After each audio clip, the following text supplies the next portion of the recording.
sino man dito sa mundo ang makaka-explain kung bakit namumula ang iyong dashboard. Huwag ninyong lokohin ang inyong mga sarili.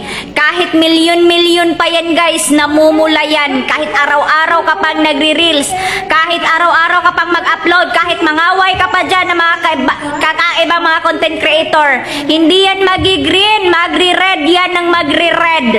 Talagang walang sino man dito sa mundo ang makaka-explain kung bakit nagre-red yan.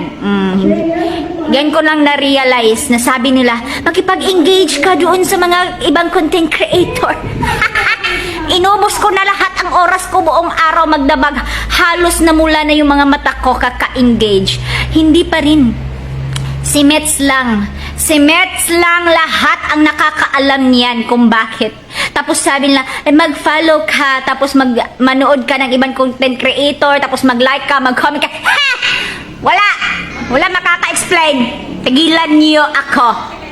Okay? Wala. As in, wala. Pero okay lang yan kasi ang sahod natin is andyan lang. Hindi yan connected sa sahod natin yung mga pulang dashboard. Pabayaan nyo lang, ay, pasag din na, mag-stress na ba? Bahala ka niya, nagpula-pula ka.